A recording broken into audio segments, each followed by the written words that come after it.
Bamboo chicken cooking.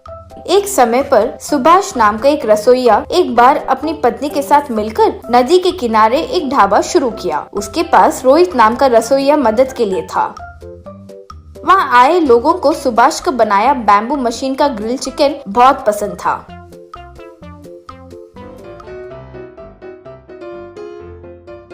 एक customer Subhash से, सुभाष जी, ये नदी के किनारे ये ग्रिल चिकन खाने का मजा, वाह, अलग ही मजा है जी। ऊपर से ये बैम्बू मशीन का आइडिया बहुत अच्छा है जी, वाह। रोज रोज उस ढाबा पर ज्यादा लोग आने लगे। एक बार सुभाष के पास उसे मुर्गी सरफराज करने वाला मुर्गियों का व्यापार आकर, क्यों भाई सुभाष, दिन ब दिन आपका व्यापार बढ़ता ही जा रहा है। तुम्हें देखकर मेरा भी मन करता है कि ढाबा शुरू कर लो भाई, तुम सपोर्ट करोगे? श्रीमान, आप मुर्गियों का व्यापार कीजिए, वही आपके लिए सही है। यहाँ बहुत सारा काम होगा, वो सब मेहनत करना पड़ता है। वो मेहनत मैं कर लूंगा भाई, तुम बस वो बैम्बू मशीन बनाकर दे दो, बस बाकी का मैं चला लूंगा। माफ कीजिए भाई, बस वो एक चीज मत मांगिए, ये बैम्बू मशीन ही मेरा निवेश है। ठीक है, तो तुम मेरी मदद नहीं करोगे ये कह रहे हो, मैं देख लूंगा। अगले दिन वो एक ढाबा को सुभाष के ढाबे के सामने शुरू किया। वो देखकर सुभाष की पत्नी, ओ जी, अचानक ये मुर्गियों का व्यापारी ऐसे ढाबा को कैसे शुरू कर लिया? वैसे वो रसोइया है कौन? ये उन दोनों देख रहे थे कि इतने में अंदर से रोहित आते ही सुभाष और उसकी पत्नी देखकर दंग रह गए।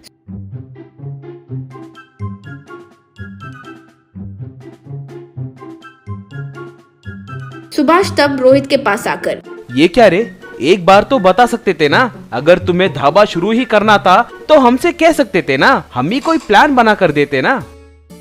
इसमें आश्चर्य में आने वाली क्या बात है? ये मुर्गियों का व्यापारी मेरे पास आकर अच्छा पेमेंट दूंगा कहा, मैं चले गया, बस सिंपल। ठीक है रे, तुम जहाँ भी हो खुश रहो, कहकर चले गया।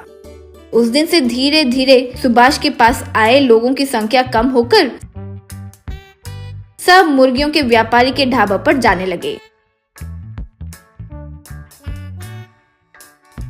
एक दिन रोहित मुर्गियों के व्यापारी के पास जाकर, श्रीमान, मेरी सैलरी बढ़ाइए, मेरे वजह से आपका व्यापार अच्छा चल रहा है ना।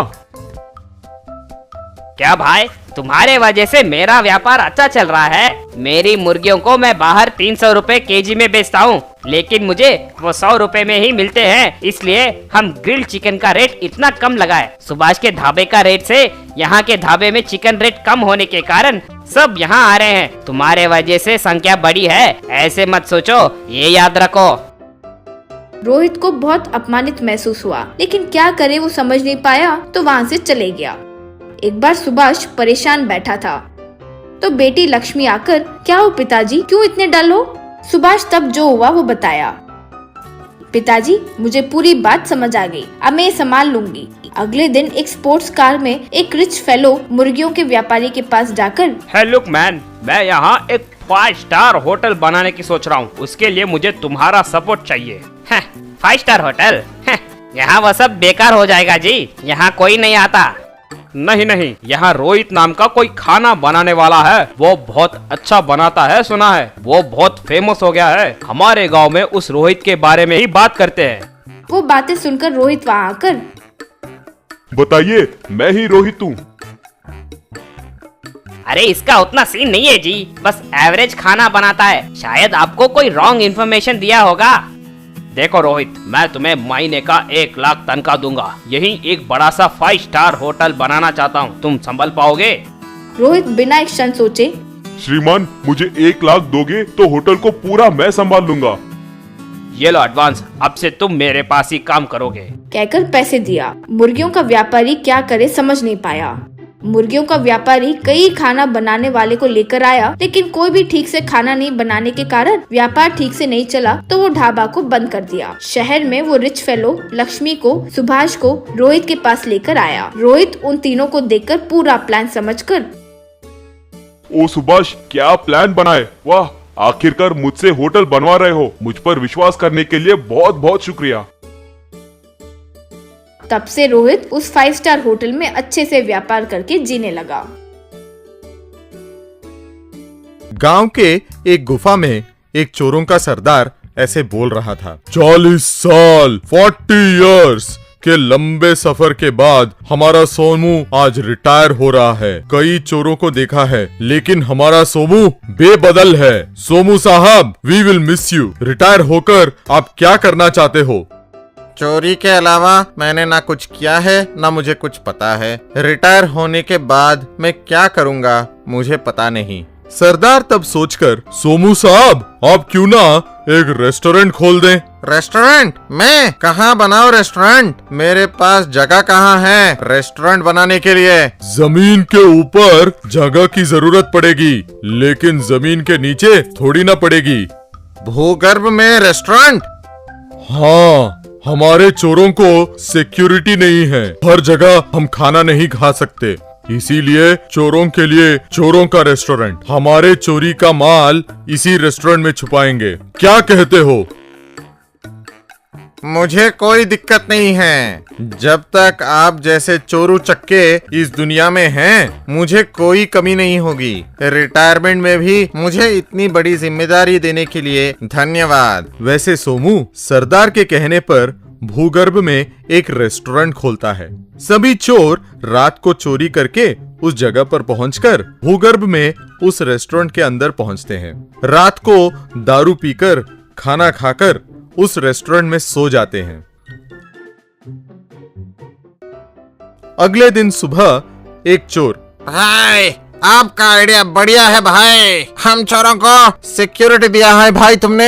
ऐसे आराम से सोकर कितने दिन हो गए भाई? ये सिर्फ मेरा किया धरा नहीं है। हमारे सोमू नहीं होते तो हम इतने आराम से नहीं सो पाते। इतने में जमीन के ऊपर पुलिस सायरन सुनाई देती है। इन पुलिस वालों को पता नहीं है कि हम कहाँ हैं। वो ऐसे ही यहाँ वहाँ घूमते रहेंगे। हम तो आराम से यहीं पे रहेंगे। आज यहीं पे रहेंगे और कल सुबह उनके निकलने के बाद बाहर निकलेंगे। जमीन के ऊपर police SI, forest officer, government के प्लान के मुताबिक इस मार्ग पर रोड डालने का प्रपोजल आया है। आज शाम ही इस रोड को डालेंगे। श्योर सर, रोड अच्छे क्वालिटी का बनाइएगा।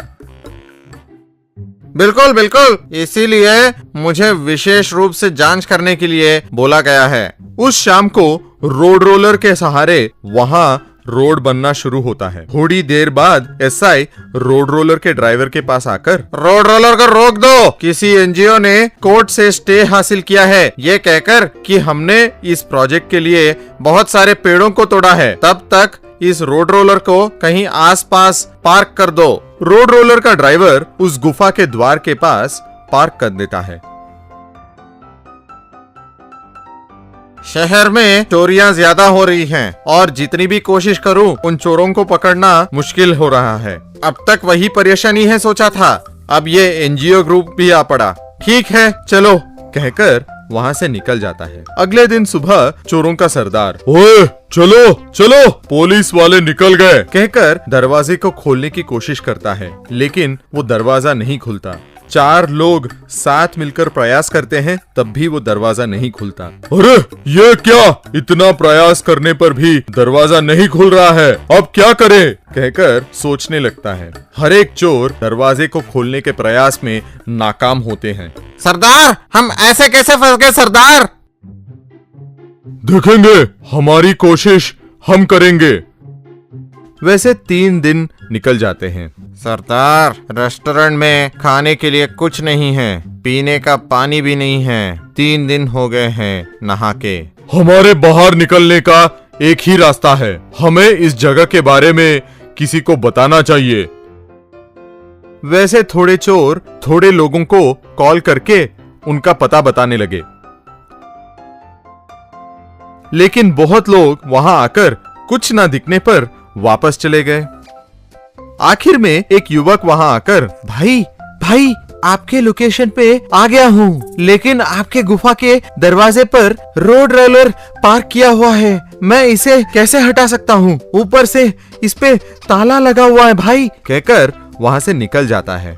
ये बातें सुन के सरदार, ओहो, बहुत बड़ी समस्या है। उस रोड रोलर को कोई हटा नहीं सकता। उसकी चाबी तो पुलिस के पास है। पुलिस वाले कब आएंगे हमें पता नहीं है। अब कैसे, कहकर सोचने लगता है। सरदार लाचार होकर पुलिस को कॉल करके, एसआई साहब, हम सरेंडर हो रहे हैं।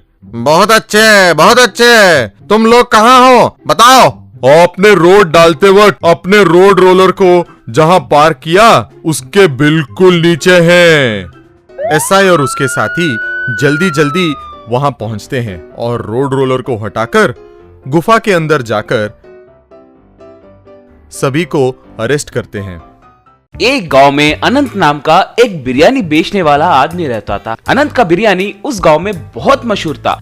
अनंत के बच्चे नहीं रहने के कारण वो अनाथ आश्रम से एक बच्चे को लाकर पालने लगा। उस बच्चे का नाम चंदन रखा और उस बच्चे को अच्छे से पढ़ाकर बड़ा किया। चंदन अपनी पढ़ाई पूरी करके कोई व्यापार करने का सोचकर पिता के पास आकर, पिताजी, मेरी पढ़ाई पूरी हो गई है। मैं डिस्टिंक्शन में पास हुआ हूँ। अमेरिका या कनाडा जाकर कोई व्यापार करने की सोच रहा हूँ। मेरे ज्यादातर दोस्त भी अमेरिका को जाने की सोच रहे हैं पिताजी। अमेरिका क्यों रे, हमारे देश में ही व्यापार कर सकते हो ना, तब हमारा देश भी तरक्की करेगा ना। यहाँ सौलते कहाँ है पिताजी? हम जाकर किसी को हमारे पास व्यापार करने का एक अच्छा आइडिया है कहकर बोले तो ये लोग हंसने लगे हैं पिताजी। इसीलिए अच्छे से अच्छे बुद्धिमान लोग अमेरिका में ही सेटल हो जा रहे हैं। ऐसे नहीं बेटा, मैं जो काम बोल रहा हूँ वो करने के बाद तुम जरूर अमेरिका जाओ, मगर उससे पहले तुम यहाँ पर एक व्यापार शुरू करो। अगर तुम यहाँ सफल हुए समझो तो तुम दुनिया में कहीं पर भी सफल हो सकते हो। चंदन तब अच्छे से सोचकर, यहाँ कौन सा व्यापार शुरू करूँ पिताजी? दूसरा कोई व्यापार क्यों रे, अपना बिरयानी सेंटर बिजनेस है ना, उसे पूरे देश में फैलाओ। डरने की जरूरत नहीं है, क्योंकि हमारे पुराने कस्टमर्स हमारे पास ही आकर खाएंगे ना। चंदन ठीक है कहकर अनंत बिरयानी व्यापार को और आगे बढ़ाने के लिए बहुत मेहनत करके दिन रात अच्छे से सोचकर स्विगी, जोमैटो जैसे ऑनलाइन फूड डिलीवरी वालों से बात करके अपने बिरयानी सेंटर को उनसे जोड़ा। बहुत कम दिनों में ही अनंत बिरयानी पॉइंट में बहुत सारी बिरयानी के ऑर्डर्स आने लगे और फूड डिलीवरी बॉयज लाइन में आकर खड़ा होने लगे। अनंत बिरयानी कम समय में ही बहुत मशहूर हुआ। लगभग सारे गाँव में अनंत बिरयानी सेंटर के ब्रांचेस खुलने लगे। एक बार अनंत चंदन से, चंदन, तूने तो चमत्कार कर दिया है रे, बहुत कम दिनों में ही हमारे बिरयानी को पूरे प्रदेश में मशहूर कर दिए हो, कहकर उसकी प्रशंसा करने लगा। एक बार चंदन अपनी प्रेमिका हेमा के पास आकर, हेमा, हमारे प्यार के बारे में अपने पिताजी से बात की। मैंने उन्हें बताया डियर, तुम the great Anant biryani centre के मालिक के बेटे हो कहकर उनसे कहा। वो 5 मिनट में आएंगे बोले थे। वो देखो मेरे पिताजी बातों में ही आ गए। हेलो अंकल, मेरा नाम चंदन है। Hello Chandan, nice meeting you, कहकर हाथ मिलाया। अंकल, आपको पता ही है ना, यूं कुछ कहने वाला था। या मेरी बेटी ने मुझे सब कुछ बताया है, मगर मुझे एक शक है। कल के दिन अनंत बिरयानी का वारिस तुम ही होगे, इसका गारंटी क्या है? आप क्या बात कर रहे हैं अंकल? मैं उनका बेटा हूँ। ओ कम ऑन, सेंटिमेंट के बातें छोड़ो और बिजनेसमैन की तरह सोचो। अगर लीगली देखा जाए तो तुम अनंतनाग के सगे बेटे नहीं हो। उन्होंने तुम्हें पालकर बड़ा किया है, बस वो तुम्हें अपनी पूरी जायदाद देंगे इसकी तो गारंटी नहीं है ना। उसके बातें सुनकर चंदन एकदम से सोच में पड़ गया। हाँ सच्चे अंकल। तो पहले अपने बैकग्राउंड को मजबूत बनाओ, उसके बाद ही हम शादी के बारे में बात करेंगे, कहकर वहां से चला गया। उस रात चंदन अपने पिता से, पिताजी कह रहे हैं कि अमेरिका जाने के लिए मेरे नाम पे थोड़े जायदाद होनी चाहिए, इसीलिए आप थोड़ी जायदाद मेरे नाम पे लिख सकते हो क्या? थोड़े क्या रे, सब तुम्हारे नाम पर ही लिख लो, कहकर कागजात पे अपने सारे जायदाद उसके नाम पे लिखकर दे दिया। अगले दिन चंदन योगेश को मिलकर, अंकल अब मेरा बैकग्राउंड बहुत मजबूत है, पूरी जायदाद मेरे नाम पर ही है, शादी कब है? अभी, यहाँ पर ही, राइट नाउ।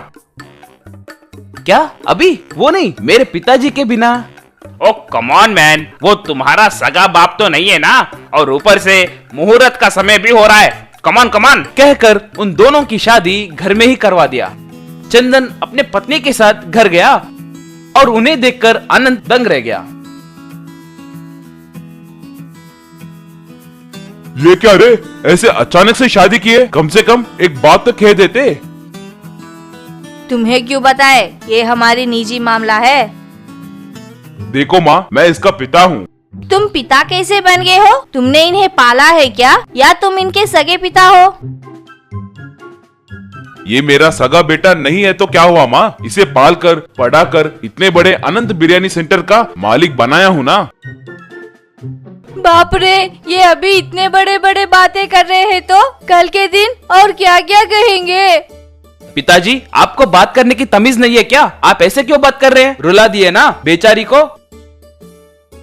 ओ जी, सच है जी, हम अलग हो जाएंगे, नहीं तो बहुत झगड़े होंगे जी। अगर चाहे तो आपके मुंह बोले पिताजी के मुंह पर थोड़े पैसे फेंक देंगे। उसके बातें सुनकर अनंत एकदम से दंग रह गया। अनंत को वहाँ क्या हो रहा है सब समझ में आ गया। मुझे कुछ नहीं चाहिए माँ, किसी को भी मेरी देखभाल करने की जरूरत नहीं है। अब से ये घर और व्यापार को आप दोनों ही देख लीजिए। कहकर वहाँ से चला गया। ऐसे अनंत अपने घर से निकलने के बाद गांव के बाहर एक ठेली लगाकर बिरयानी तैयार करके बेचने लगा।